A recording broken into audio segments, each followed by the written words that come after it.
Welcome to the Friendzy. Hi, I'm Melissa Carter. And I'm Jenn Hobby. The Friendzy's mission is to celebrate friendships over 40. We believe that women thrive through authentic relationships, self discovery, and spiritual exploration. Our decades long friendship continues to grow because we are willing to go there and share our truths through life's highs and lows. That's why the Frenzy is here to hold space for women who are 40 and older, because at this age, your story matters more than ever. I'm Jenn Hobby, and I just bought the most embarrassing pair of shoes Okay. because they are size 11. I Are you normally a size 11? No. Okay, let me explain. When I got pregnant with my first daughter, I was a size 9. By the time I had 2 kids, I'm a 9.5. Okay. And fast forward, here's an age thing. I'm starting to get a bunion. So my foot is wide. Okay. So I recently bought a pair of high heels and I was trying them on and I tried on the 10 and I was like, well, this fits. It feels okay. And there was another one there. I was like, let me just try on the 11 and see. And it fit like a glove. So I have my first pair of size 11 shoes. Really? I thought only trans women wore size 11. Okay. Or basketball players. Basketball players. Why am I embarrassed Really? of my shoe size? What is that? There's nothing to be embarrassed by, but I'm fascinated because I guess I always think of length instead of width, and so I'm thinking your foot wouldn't fit in it. I'm just But gonna it go with that does. brand runs very small. Yes, Okay. Can we yes. just go with that? Because I guess now for women, it's important to brag about your foot size, so I'm just kidding. Wow, congratulations. I think it's something about being a woman and like, small, petite feet is like considered pretty, right? But I got these monsters on the end of my legs. That is well, because the thing is, as a lesbian and dating women, I wear a size 9, and I know at least of 2 women I've dated that were 10s or 11. So Oh, I good. don't have the Okay. same I don't have the same perception of I'm usually am not drawn to little women. You don't have Only the book. a small foot fetish. I don't have a small lady fetish. I just feel Yeah. So Yeah. anyway, but I'm glad but see, hopefully I How helped you. funny is that? And I was actually shopping with one of my best friends, and I swore her to secrecy. I said, "If you tell anybody that I just bought a size 11, I will kill you." And she's like, "Okay, okay, your secret is safe with me." So if I got No, I you just told on myself on the yeah, Friendzy. I'm proud of you. I'm proud of you. You don't lie about your foot size as well as your age. But if I bought you Our shoes new mantra. yeah. But if I bought you shoes, would it be the size 9.5? Or I mean, I don't buy you shoes basically 'cause you need to try them on, right? Yeah. We need to give your bunion a name. All right, so I'm Melissa.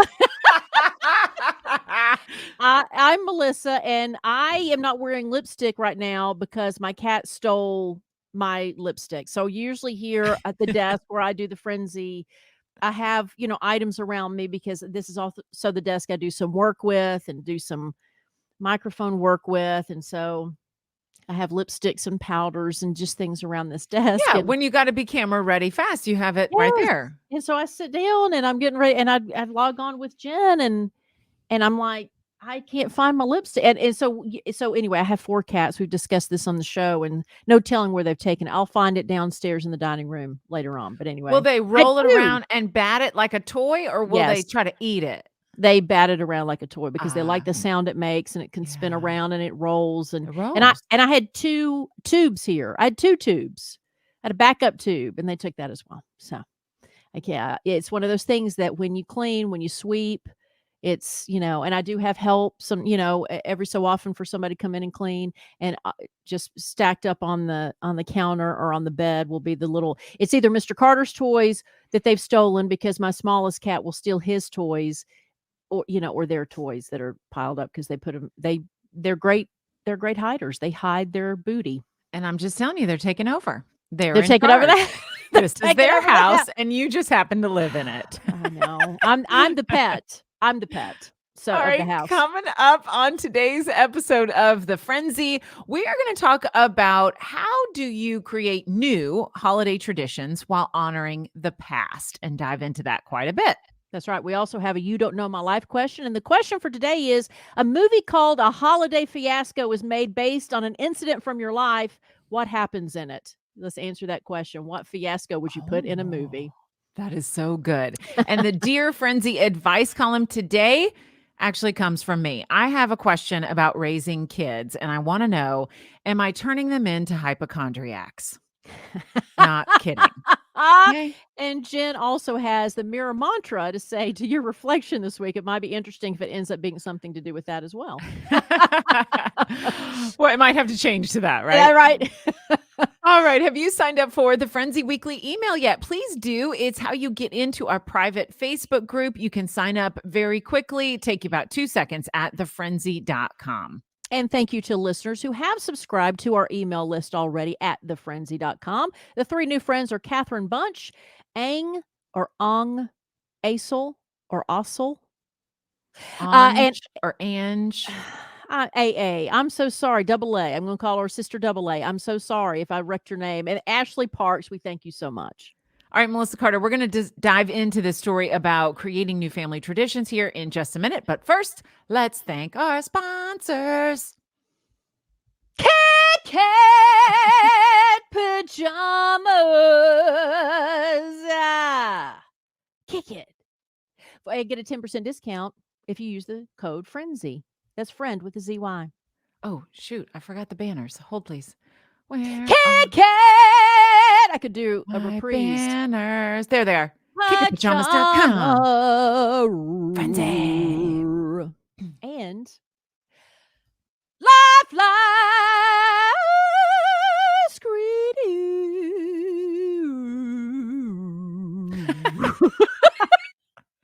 LifelineScreening.com. Use the code FRIENDS and they know that we sent you. Thank you so much. Fabulous.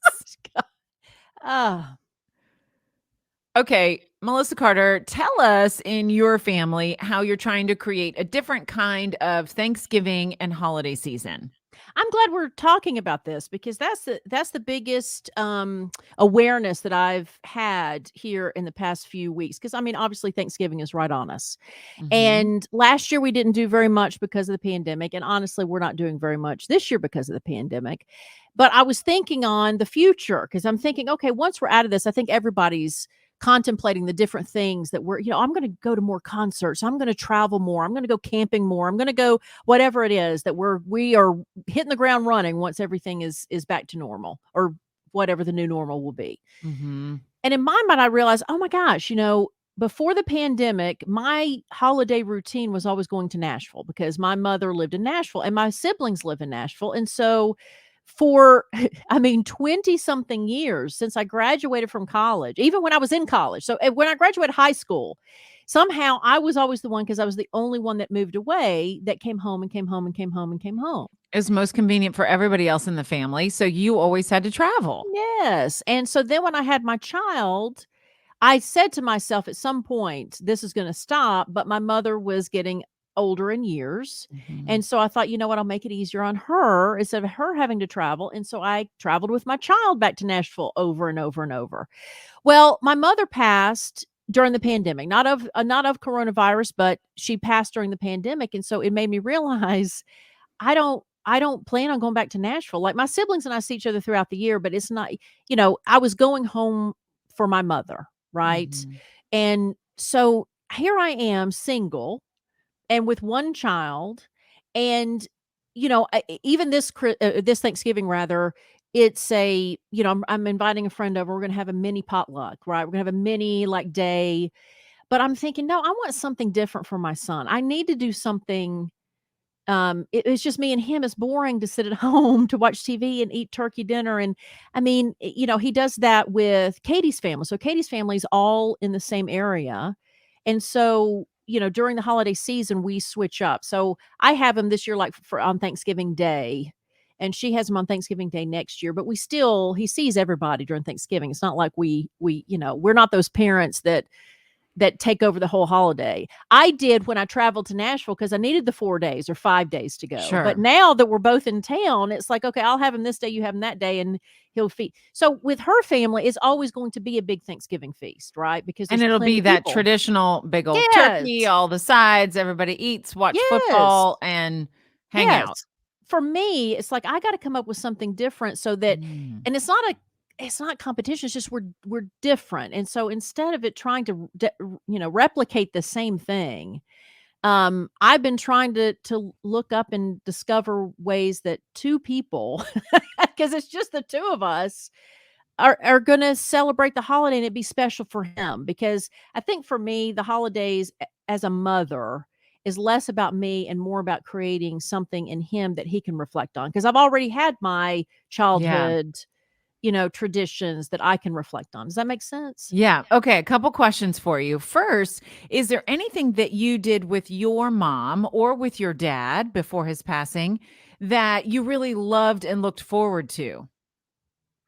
The funny thing is, it was just being with them. Like, when I grew Mhm. up, it was just the excitement of the holiday. So I think, with Thanksgiving for me, it was there was activity in the kitchen. So Mhm. there was planning, there was things going on. So my mother was coordinating everything, coordinating the turkey and coordinating the sides. And so, and then I was more of a, I've said this before, more of a baker in high school. And so I helped her with the desserts. But I think it's the smell of the house. And it Mhm. was just the flurry of activity and the excitement that we were going to be together without distractions. My dad didn't have to go to work. My Mhm. mom was not having to do anything but focus on us, and I was gonna get to see my siblings because I my siblings left the house when I was in elementary school. So to me, it was more about just us being together than any specific thing. It was a Was traditional there Thanksgiving.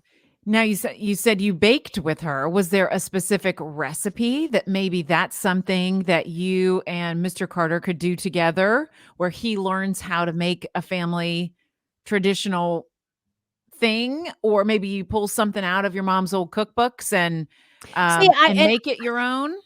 I don't know because he's gonna have that experience with his other family, right? Okay. Okay. So, Okay, I have I another I idea. Yeah, because I don't think I don't think it's feast related because it's just the 2 of us. To me, it's more like trying to come up with maybe another activity that doesn't involve food. Okay, I have 2. Okay. They're coming to me. We're gonna Okay, unearth we're okay. gonna unearth some more. Okay. So the first is about what if you did some sort of physical challenge? Because I know there's different like turkey trot 5Ks, Right, or there's different fundraisers that happen on Thanksgiving morning where people go and do a run like a 5K or a 10K or something. And that could be a totally separate thing. You can do that. The two of you bundle up and wear like silly turkey hat and turkey gloves and right, funny looking socks, or you know how everybody dresses up so cute for the races. right. Now that's something that I think would be a good idea because it's unique, right? It's unique. Right. And he can Is it only do it with you. Right, and let me use a different word, compliment. I wanna Yeah. compliment Katie's Of course. gathering, right? So it's like, Katie has a girlfriend, and her girlfriend's parents are still living, and her parents are both still living, and Katie's grandmother's still living, which means Mr. Carter's great-grandmother's still living, so and there's cousins, and there's aunts, there's so again, it's to complement that. So yes, we could do, something athletic or outside. And then when he goes over there, he knows, okay, that's where I go get fed. Right. And especially as Right. as a growing man, he's So going to you be could very start excited the to go get day fed. something kind of silly and active, and then each year you could kind of make your costumes really eclectic and funny. Right. You could gobble and If he's that personality, here's the other thing about Mr. Carter is when we have those themes at school, I'm more excited about the theme days than right. he is. Like the crazy hair, That's funny. we've had crazy hair day every year at his school, and I'm so excited because he's got nice thick hair, and I'm thinking, "Oh, let me do a mohawk, let me do spikes, let me color it, let me do all this stuff." And he begs me not to do he hates it. He Not his hates vibe. Okay. so Okay. not but I do like this, so I'm gonna write that down. So I do like Okay. the turkey Another one, trots. something, some sort of jog. I know near me there's one called the gobble jog, and it kicks off Thanksgiving morning, 8 a.m. Mhm. And it goes back to serve a food kitchen, which is another idea. What if you went to serve? Right. Now that's something I would love to teach him as an only kid because he's not forced into learning about sharing and being selfless in his own home. Um and coordinating and getting along and all those things. And I do think that I would like to give him more experience in seeing how he needs to serve his community, right? That it's Yeah. not just about him. And I do like that. And and I have to look up in our area some of the things I've participated before in some that weren't very well organized. And so, yes, to find a Mhm. well organized, knowing that especially now taking a small child, they're not going to have the patience to wait around for too long. So, but yes, some service, Right. Like I know they are doing drive-through food pantries now where nobody has to get out and there's not a lot of interaction, but folks in need can pull up and you load up their trunk with stuff, and he's a growing boy. He could lift boxes and put things in the trunk and everybody can wear masks and stay safe. So that's something you could do right away. and something else I saw though that goes right up Jen Hobby's alley though, Oh, that I yes. made a note of because I did do some Google searches on that. And one of the things is thank you notes. To spend time just doing nothing but thank you notes because Jen is Cool. the thank you note queen. But it I is a try to day of be. I'm not as good anymore with 2 kids, but I really try. But the thing is with Thanksgiving, I mean, one of the I do think it gets lost in the shuffle between Halloween and Christmas, and I think that people just see Thanksgiving as the official launch of Christmas, Mhm. which I think is sad for and when we were on the radio, for those who were radio listeners, I made a big deal about that, but I mean it, sincerely, authentically, that I think the holidays are there for a reason and should be celebrated each in their own right. And for Thanksgiving, it's the only American holiday. So this is in the holiday season, the only holiday that Americans celebrate, regardless of its history. What it has evolved to and what it always was about was giving thanks for having enough in your life and not forgetting to take it for, don't take it for granted. Mhm. And so so yes, the pilgrims and the Indians and all this stuff, like it's Well, less about that and more about the that was gonna be also on my list of ideas is maybe diving in with him on some of that history. We're having this reckoning with the history of our country. right. And what did Thanksgiving really mean? And, can we learn more about Native American culture? I don't know. That was one other thing Yes, no, I thought maybe, of. and maybe as he gets older, I mean, True. as he understands more, because he doesn't, I don't think he quite understand, which is, to me, this is the basic human condition. When we're born, none of us are prejudiced, and I don't think he understands why people are mean to other people. Like, he still doesn't grasp that concept. He can't understand meanness, and so I think, and that's just so telling of how do we get to where we are, because we all started out like that. Mhm. But I do think that, yeah, something that, thank you notes, but I want it to be something too that he looks forward to, and not just always a teaching moment. Like, I don't, the turkey trot is a something that's fun. I want it to be something that, like, he'll, even if he's in college and decides to come home, because again, I want my son to choose to come home from school. Right. And if I want it to be something like, "Oh, I can't wait to go to mama's house because this is gonna happen," or "We're gonna go out and do this." I mean, it could be a case as he gets older, we just go on vacation. Like, we just go take a trip, like we take a cruise, or we take a, like, it's the consistent vacation time for us. I don't know what it is, but I just know that it's interesting how you spend 51 years doing the same thing every holiday, and then you realize you have this freedom, and you don't know what to do with it. Like, I have total freedom to create something completely new with us, It's a and I do. blank canvas. It's like you're staring Yes. at a blank canvas and you Yes. can paint it however you want. And I've got writer's block because I don't know, I don't know what to do because, yeah, it's just funny how in the past few weeks this has come up because I see these commercials about Thanksgiving and pre-order your turkey and do all these things and these recipes and all this stuff. And I thought, for two people you don't build a huge feast for two people. And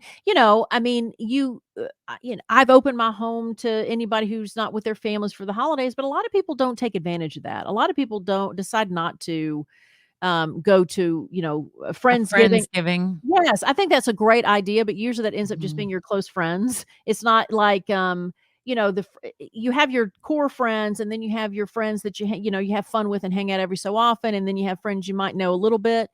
And, I don't think a lot of people take advantage of that opportunity, and they should, because, you shouldn't be alone. It shouldn't just be just you. So anyway, but I'm glad I like some of these ideas. Melissa at thefrenzy.com. If you're somebody who is a single parent with one kid or two kids who decided, you know what, we didn't go the turkey and drought. We Yeah, decided to do this for the holiday.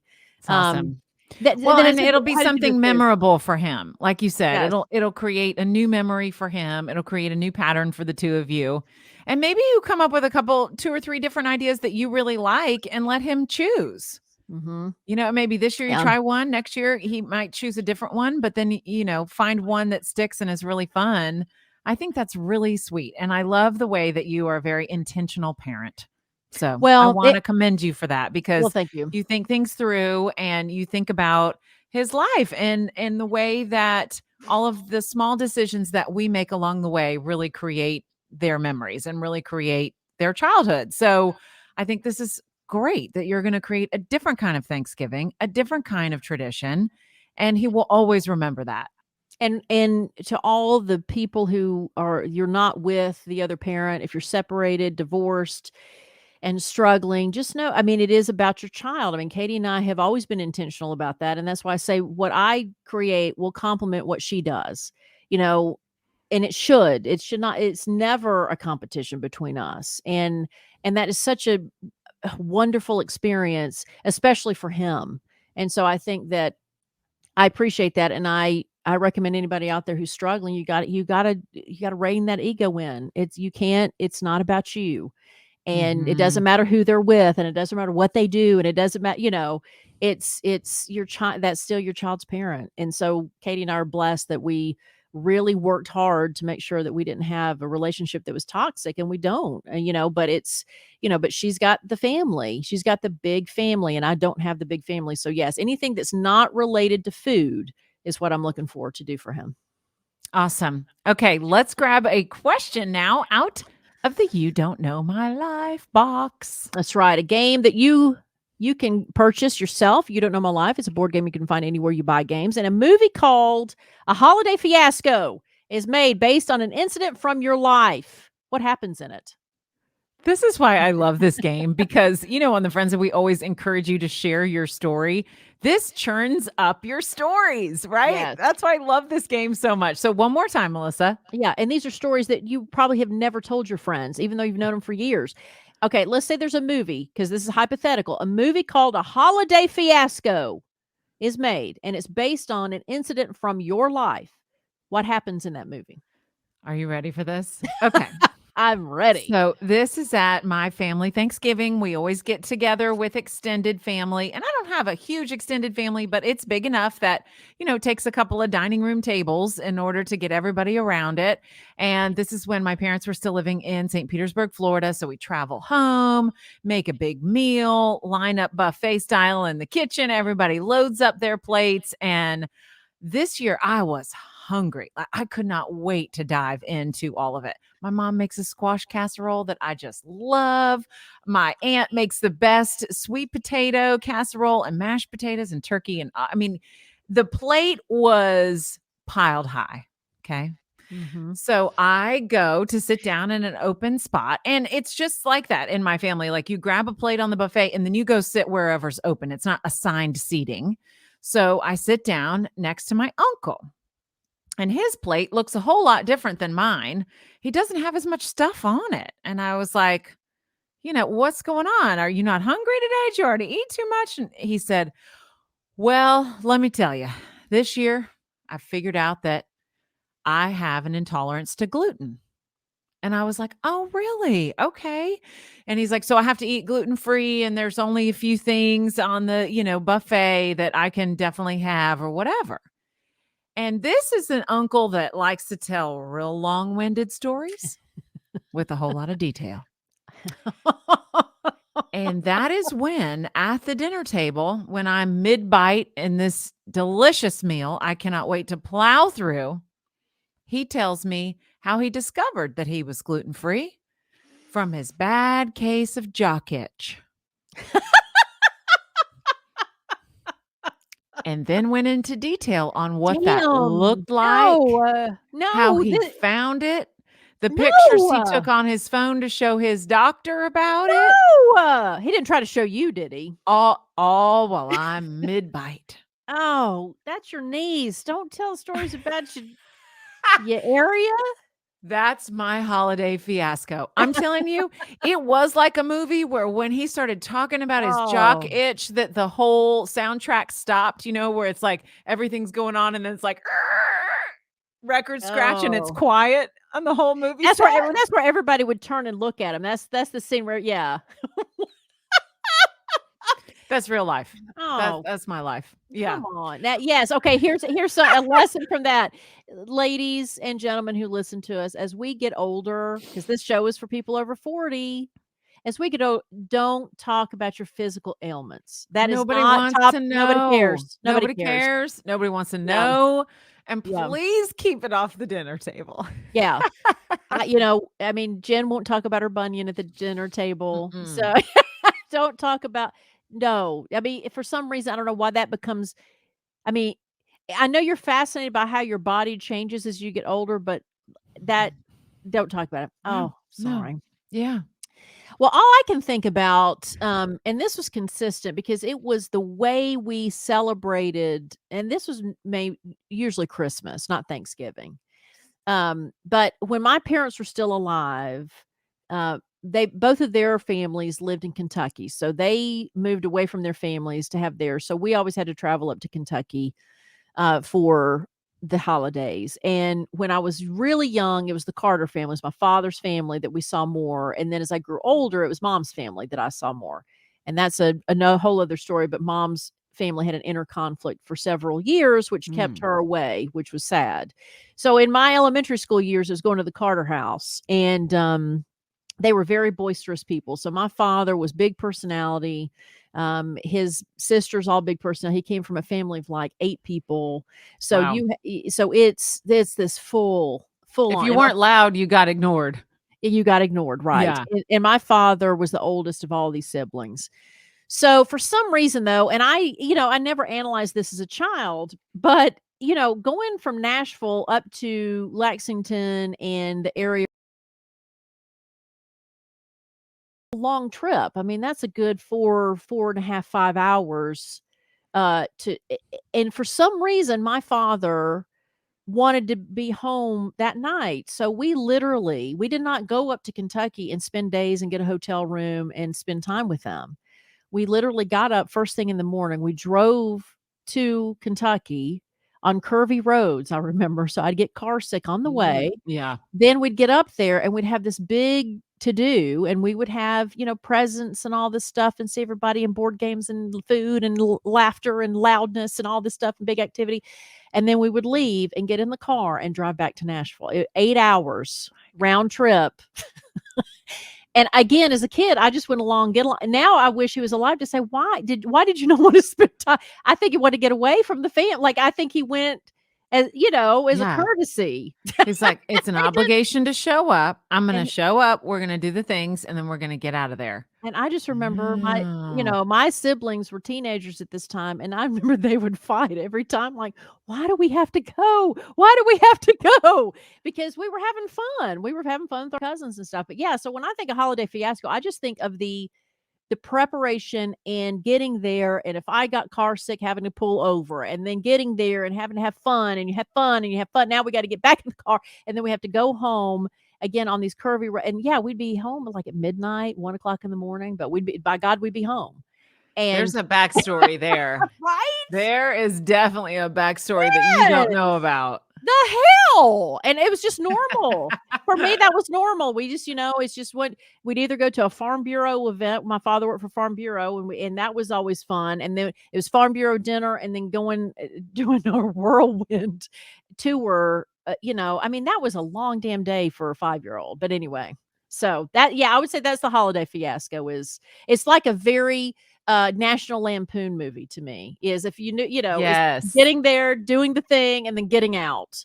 And Yes, I can hear the soundtrack now. right? Yes. Oh, anyway, so that's, yeah, that was my holidays growing up. I'm completely discombobulated when it comes to holidays. I tell you, I want easy, calm, holiday for my son, and so that, yeah, so yeah, he's going to benefit from all that craziness that I grew up with. Right. His is gonna be much more zen. Yes, absolutely. Maybe that's what we do. We go to Zen Garden for Thanksgiving, and then he'd be confused, like, "Mom, why are you so weird?" And he'll go opposite when he's an adult, and it'll be like wild and crazy party. Exactly. All right. Um, Today, for the Dear Friendzy advice column, the question is actually coming from me. And okay. I am interrupting the flow of questions from others because this is kind of urgent. Sure. Okay. Absolutely. I need to know, as we are raising kids, am I raising hypochondriacs? Okay. I am whispering because one of them is upstairs right now, home from school again. Okay. Okay. So, clearly, setting the scene over the last 2 years of being in a pandemic, our kids have heard us talk about symptoms, how we feel, what's going on. The whole world's been Yeah. trying to figure this out, right? But our kids have been absorbing it the whole time. And I think that's what I'm realizing now is that my daughters are both hyper aware of how they feel. Now, I don't know about you, Melissa Carter, but when I was growing up, if you had the sniffles, you get your ass to school. Yes. Okay. I only Like, got diarrhea and a high fever are the only 2 reasons I couldn't go to sure, school. you got the flu or whatever, you stay home. But But sniffle staying nose, home cough, no. was not a regular thing with No. us growing up. But now, in this time, our kids are being raised to be super aware of every single malady, slight imperfection in the way Right. they feel that I am really worried that I'm raising hypochondriacs. I'm most Huh. concerned about my oldest, Lauren, because she's super smart and I know she's absorbing everything she hears adults talking about. Um, and that comes out in her language, in the way that she talks about COVID, in the way she talks about school. She gets it, right? She's Yeah. getting all of this and she's smart. And so, two questions. One is, how do I have a conversation with her about when are you really sick? What's the difference between sick and kind of not feeling good and we got to push through it? The other question is about oh, I just lost it. Hang on. Um, about like the first one is really about like how do I have that conversation with her about the difference between when you're really sick or when you got to just push through.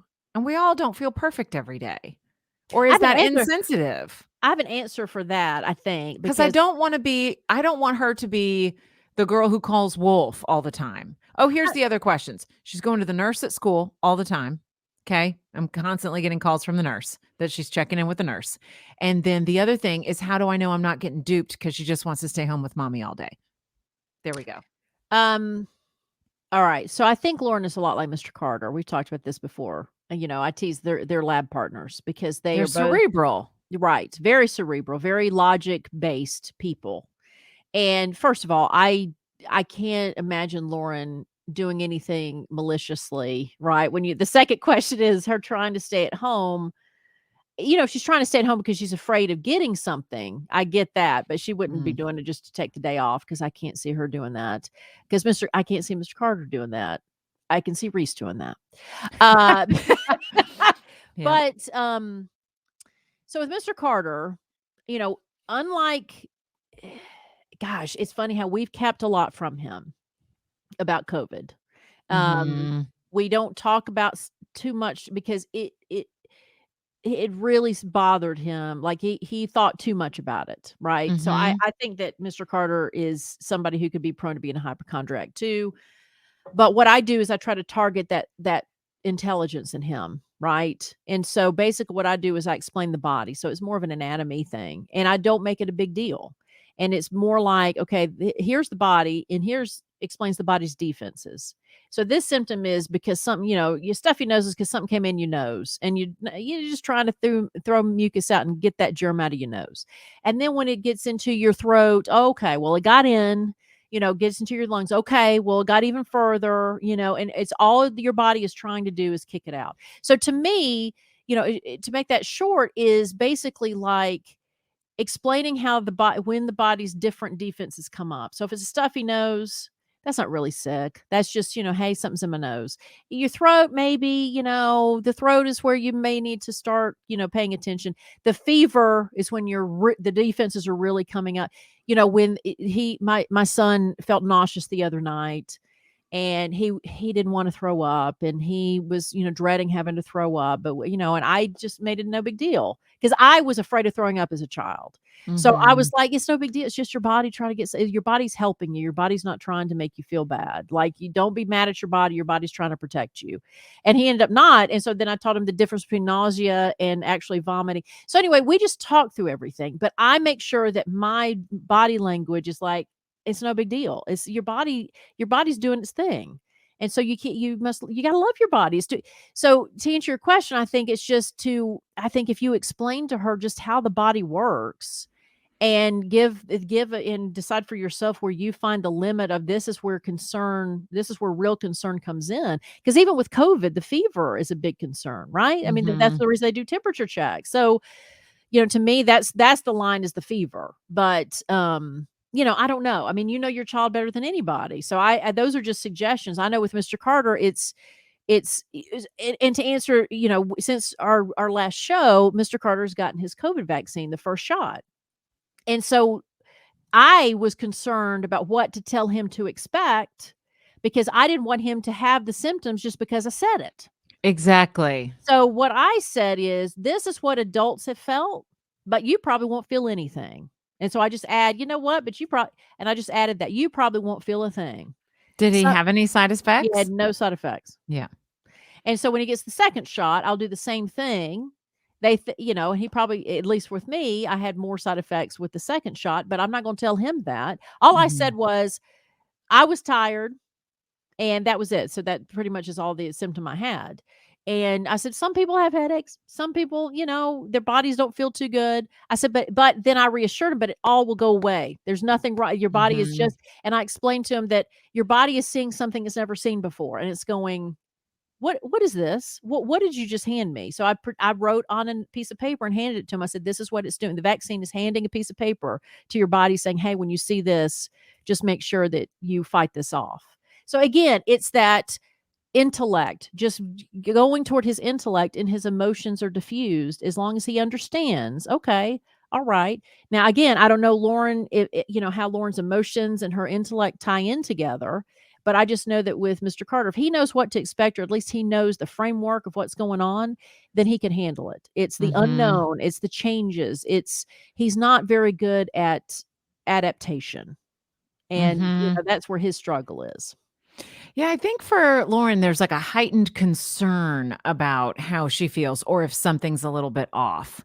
And I think that that's just from absorbing what's been going on in the world the last couple of years, And Grant, her dad, is a superintendent of schools. And we talk a lot about COVID in this house because of everything that's going on with schools. And so I just think that it's given her this heightened sensitivity and awareness of it. I'm afraid that she's driving the nurse at school nuts. Like she's coming home. Well, mom, I went to the nurse today. I'm like, well, what was it? She's like, well, there was like a little rash on my leg. And I'm like, a what? And then it'll be like the next day, like, I wasn't feeling too good. And then, and I'm going, okay, I don't want her to be the boy that cried wolf, right? Because then when she really is sick, nobody's going to believe her if she's Right. constantly pointing out all these teeny tiny maladies. So it's like I want to, on one hand, I like what you said about explaining to her on what the body is doing. On the other hand, I need to get her to find a way of what's the threshold of really bad versus not that bad. And Mhm. we can move through this today, you Well, know? well, and it could be a case of what she's allowed to go to see the nurse, limitations. I think, Mr. Carter is a rule follower. And so if we give him rules, he'll work within those rules.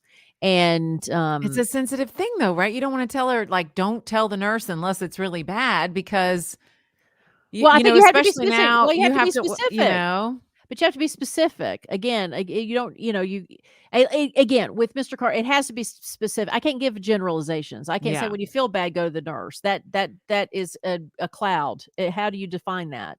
It's specificity, and Mhm. you know, and for again, like he was so. There was one time where when this whole pandemic started, that there was an article that came up, and it was one of the first times they really had a blown up image of the virus, right, with the spikes and everything. And when and I was looking at the article, and then I don't know, he took my phone, or somehow he had the phone, and an article with the image came up, and he dropped the phone. And I said, "What's wrong?" And he dropped it, like, put his hands up, and I said, "What is it?" He thought the phone had gotten the coronavirus because he saw Oh, it. oh, sweet And thing. so that's when, I mean, he So would cute. that's from that moment on, that's when Katie and I are like, we limit what we say to him, but he's aware, he listens to the TV. His grandmother at his grandmother's house, she's the one that likes to stay very, very informed. She's the one that watches, the news all day long. But but for her, she is truly fascinated by these things. She's fascinated by the evolution of the disease. She's fascinated by crime. She's the one that watches these things, because for her it's not, I don't know, it's like a hobby for her. But sometimes it's like, well, he can't see all that. He can't be exposed to all that. Mm. He doesn't process things the same way. And so anyway, every parent does the best they can. These children will grow up, and they'll be the generation, of the coronavirus. They'll be called something. I don't know what it'll be, the pandemic kids or whatever it is. And Mhm. then they'll compare notes, and they'll evolve, and they'll figure it out. And um, they'll have stories to tell. And then it's like everything with our parents living in world wars, or at least my parents living through world wars, and, that kind of thing. It's just, you do the best you can, because we've never experienced this before. And I think, Lauren could have done this anyway, whether it's the coronavirus or not. Maybe her personality would have done this anyway. Mhm. Um, you know, That's true. so I wouldn't worry I wouldn't worry too much about it, but I think just communication with your kids, and to let and I remember somebody saying this before.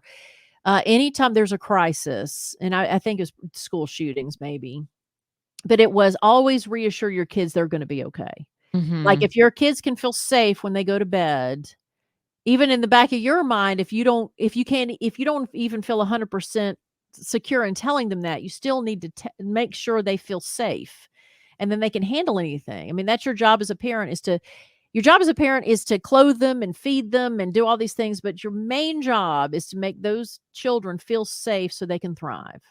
And if she feels emotionally safe, however do it, then that's what you do. Like, Mr. Carter has become very fascinated with the body. He's the kid that picks his scabs and wants to draw bloods because he can see the blood. He loves the blood. And Katie is so concerned about that. Katie is so concerned because she's but when I explained to his teacher, I said, because she said, well, I think something does he got a skin thing? I'm like, no, he just likes blood. He likes the sight of blood. But we go with it because He's interested in it. It's a he's science interest. it's the Yes, it's a science interest. curiosity. He's curious. And so to me, the reason I bring that up is because I think for Lauren, that could be flipped. I mean, I truly think that motivation to go to the nurse's office all the time, and her motivation about how she feels, could be taken out of the context of the virus, and turned into a fascination with the body. Mhm. And, who knows? I mean, like, people tease Mr. Carter about, "Well, you could be a doctor someday." Well, sure, he could be whatever he wants to be. But I did say to him, I said, "You realize most people don't like what you like. Like, don't feel Mhm. bad about that. That is something that is enviable. Most people don't like, seeing that." And, yeah. And so I just, yeah, who knows? I mean, with Lauren, it could be the same thing. She could end up being a surgeon someday or a doctor, general practice, what she, and she could be the school nurse, whatever it is. Somehow, I think that it's our job to help them translate what they see. This is, again, how old is she? Not Almost what? 9. 9, almost 9. That she's looking at this through an 8-year-old's eyes. Then that's her perception. So you've got to help guide her, right? And Mr. Carter's seeing everything through a 7-year-old's eyes. So he's not going to process things exactly right. So I need to help him process, I don't know. You just do the best you can. But Mhm. I think you could turn this around and not be worried about it. I do. Okay, on it. I immediately think, "What book can I buy where we can start studying the body?" Right? Right. Maybe it's a science book or something we can get. Well, because, there are people in my family that are hypochondriacs, right? And in Katie's family that we see that and it's crippling. That's a crippling life. And, so I understand the concern because you don't wanna overthink. It's like overthinking things in an emotional way and overthinking things in a logical way. And I think that if you keep her on that logic track, then she won't be a hypochondriac. I think fear is what drives so many people. And I think that if you can get rid of being afraid of everything, yes, you should be afraid of the coronavirus, but you do the best you can. You get your vaccines, you wear your mask, you do your best. I mean, at some point, you have Mhm. to just say, "Look, there was some guy I saw, and this is just a random tangent, but I saw a story about a guy who survived something and then got killed doing something else. I know that's a downer, but it was like in like he walked away from an accident only to fall off a cliff, basically, kind Oh, of thing. wow. And it's like, well, it was his time. That's one of those stories where you say, "Well, it was his time to go." Well, you know what? I do believe that our times are kind of predestined, so you just do the best, and if I go, then, well, it was my time. I just can't I don't wanna be afraid of every single thing in life, and I think we can teach our children not to be afraid of but I think what you're saying is absolutely makes total sense that I don't think a lot of Mhm. people thought about. Hopefully, our listeners are thinking about the conversations they're having in their home around their children, thinking they're playing with their dolls or their trucks or their whatever it is they play with, when they are absolutely listening to everything you're saying, right? Everything. Yeah, oh, yeah. Yeah, Little sponges. Little yeah. sponges. All right, well, I'll give you an update if it goes in one direction or the other.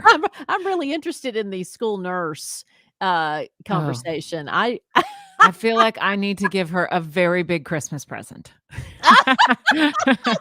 before the Oh, end of the semester of the school year. I'm sure the nurse thinks this is adorable. All right, well, if you ever have a Dear Frenzy question, all you have to do is email us at jen@thefrenzy.com or melissa@thefrenzy.com, and we'll be happy to answer your question. And so now Jen has this week's mirror mantra. Okay. Today's mirror mantra comes from some days where I just feel overwhelmed. And I know that you've probably felt this too, where you just don't have it all figured out. There's a lot of pressure on you, whether that comes from family or work responsibilities or just life in general. So here's the mirror mantra. You're going to look at yourself in the eyes and say, I don't have it all figured out today, but I won't give up on trying. I love So it. it's just about putting one foot in front of the other, little baby steps to work through that overwhelm. So I don't have it all figured out to get today. I don't know how I'm going to get it all done. I don't know how it's all going to go, but I won't give up on trying. You know what I like about that, because it ties into what we said earlier, because when, I talk about how children, if they know what to expect, if they have some kind of, frame of reference, they're calmer kids, right? If Mhm. they have a routine, they're calmer, Yeah. right? Yeah. We're not any different as adults. It's true. And so when you talk about, "I don't have it all figured out," the reason that you're so stressed is because it's the unknown. It's the unknown, right? And so we're no different. And so I love that you're not gonna give up trying, but just understand that the reason that you're stressed out is because you don't know the future, and that's okay, right? And that should come. And we're You're not in control, I'm I'm the same at 51 as I was when I was 5, right? I Yes, need to know what's going on. exactly. Exactly. When I was in my most stressed times of life, we go through different seasons, and I was going through a tough season. And this is when my grandmother, Dee Dee, was still alive. And I would ask her, I'm like, what would you do? And her advice was always give it to God. She goes, I don't know why. It just works. You're not in control. She's like, pray about it, give it to God, and it will work out. I promise you that. And she was always right. So sometimes I, got to realize I'm not going to give up trying. I'm not going to have it all figured out. I'm going to give it to God and keep going. Jesus, take the wheel. All right. If you love and enjoy this episode of The Friendzy, please share it with a friend. We would love for more friends like you to find out about our show. And if you're enjoying the Friendzy podcast, please subscribe on Apple Podcasts, Stitcher, or wherever you are listening, and leave us a review. Check out our Friendzy YouTube channel with videos, extended interviews, and bloopers. And please follow at The Friendzy on Instagram. You can always DM us with your Dear Friendzy advice column questions, and we can address them on a future episode. That's right. And here is your reminder to share your story. Let me do that again. And here's your reminder to share your story. Open up about your story with trusted friends because your story matters. The Friendzy is hosted and produced by Melissa Carter. That's her. And me, Jenn Hobby. And sound editing by Bo Johnson. Original soundtrack produced by Tammy Hurt for Placement Music. Written and recorded by Mark Daniels. We need to book Tammy Hurt as a guest on this podcast. Yes, She has got a big new job, and I want to talk to her all about it. And we got to talk to her about the original soundtrack that always makes me feel like Laverne and Shirley. All right.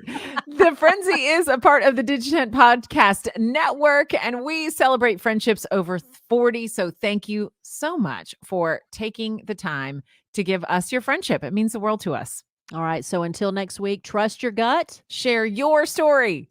And stop lying about your age. And we'll see you next size. Time. And your shoe size. Bye, Bunyan. We got to give it a name. I'm your Bunyan Boo.